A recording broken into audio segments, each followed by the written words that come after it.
Baik, saya absen terlebih dahulu ya. Ya. Diva, Dwi, Hadir. Dinda, Hadir. Furida, Faiza, Hadir.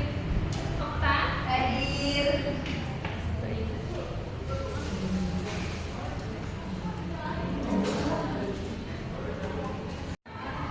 Baik, tujuan pembelajaran pada hari ini yaitu yang pertama, siswa mampu menjelaskan latar belakang berkembangnya ilmu pada masa Abbasiyah. Yang kedua, mengidentifikasi bidang ilmu dan tokoh Abbasiyah.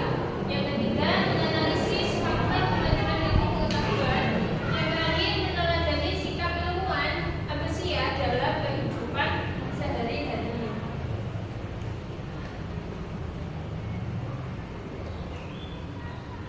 Baik, selanjutnya, baik materi kita pada hari ini yaitu perkembangan ilmu pada masa Daulah Abbasiyah. Pada masa Daulah Abbasiyah itu dulu disebut dengan zaman keemasan atau Golden Age. Kenapa kok disebut dengan zaman keemasan? Yaitu ditandai dengan pesatnya perkembangan ilmu pengetahuan dan yang lainnya.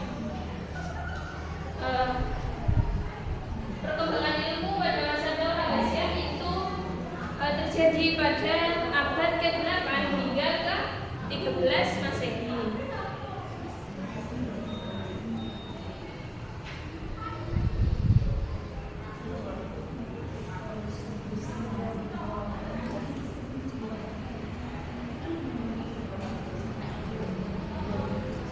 Tujuan pembelajaran ngomong bro. Iya toh. Kenapa kok disebut dengan zaman keemasan? Yaitu ditandai dengan pesatnya perkembangan ilmu pengetahuan dan yang lainnya. Perkembangan ilmu pada masa Daulah Abbasiyah itu terjadi pada abad ke-8 hingga ke-13 Masehi.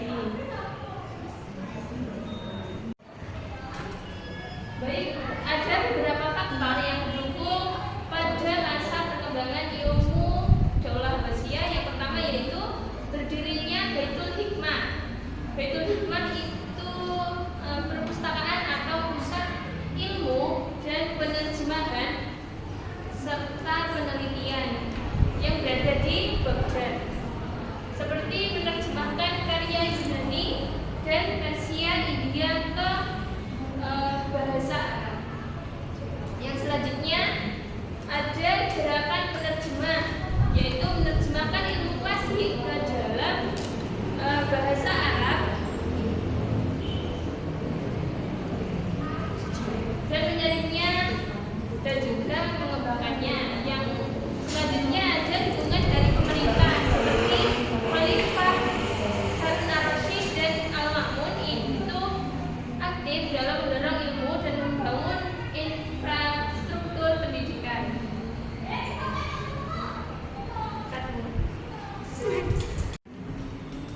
Baik, selanjutnya pada saat itu ilmu pengetahuan pada masa Daulah Abbasiyah itu lebih maju daripada dibandingkan dengan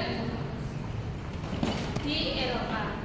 Nah, buktinya yaitu terlahirnya beberapa tokoh-tokoh ilmu pengetahuan. Yang pertama ada di bidang geografi yang tokohnya yaitu Al-Idrisi atau nama lengkapnya Abdullah Muhammad bin Abdullah.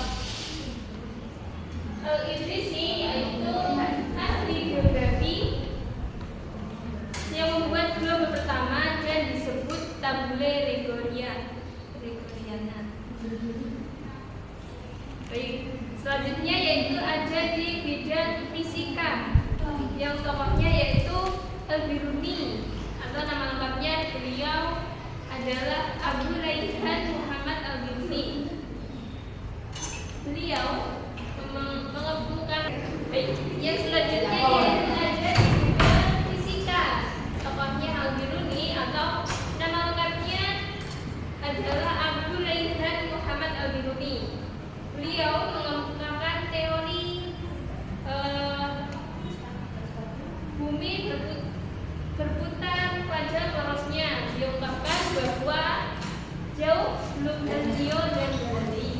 Yang selanjutnya ada di bidang kimia atau tokohnya yaitu Jabir bin Hayyan atau yang disebut dengan Geber orang Eropa berikutnya, yaitu beliau adalah beliau berpendapat bahwa logam biasa seperti seng, besi, dan lainnya itu dapat diubah menjadi emas menggunakan formula yang misterius. Yang selanjutnya ada di bidang kedokteran dan farmasi, yaitu tokohnya adalah Al-Razi, adalah tokoh pertama yang membedakan antara penyakit cacar dengan measles. Beliau juga orang pertama yang menyusun buku mengenai dokter anak dan lain-lain. Yang selanjutnya ada di bidang matematika, tokohnya Al-Khwarizmi. Nama lengkapnya adalah Muhammad bin Musa Al-Khwarizmi, yaitu tokoh utama dalam kajian matematika dan ialah yang menciptakan ilmu aljabar. Yang selanjutnya ada di bidang astronomi, tokohnya yaitu Al-Farazi dengan nama lengkap Ibrahim Al-Fazari, atau orang Islam pertama yang membuat astrologi yang digunakan untuk melihat benda-benda langit dan menentukan tanggal dan bulan. Yang selanjutnya ada di bidang filsafat. Pada bidang ini tokohnya yaitu Ibnu Sina, atau nama lengkapnya yaitu Abu Ali Husain bin Hasan Ali bin Sina. Beliau adalah seorang ilmuwan produktif yang memiliki kurang lebih 200 karya di bidang kedokteran dan filsafat.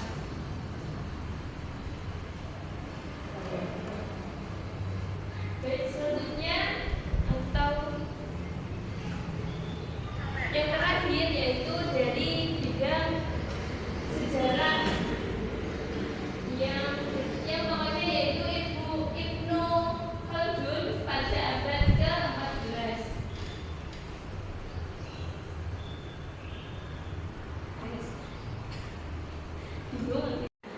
Baik, jadi saya sudah mengelompokkan kalian menjadi dua kelompok, yaitu yang pertama ada Okta, Dwi, dan Diva sebagai kelompok yang tinggi atau yang sudah memahami materi saya, yaitu kalian saya tugaskan untuk membuat peta konsep dan nanti mempresentasikan di depan hasil dari peta konsep kalian.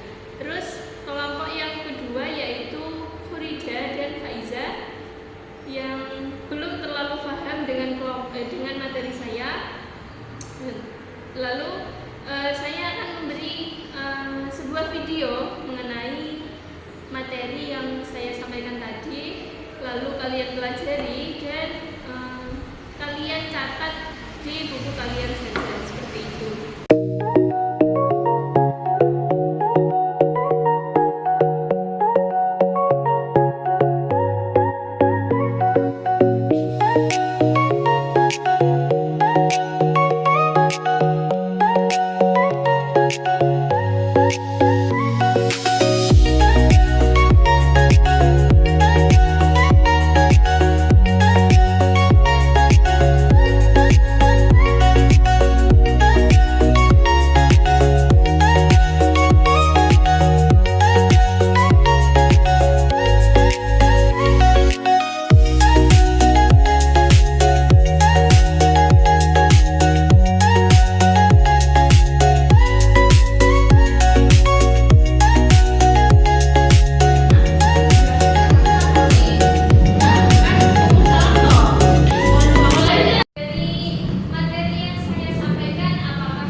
Jadi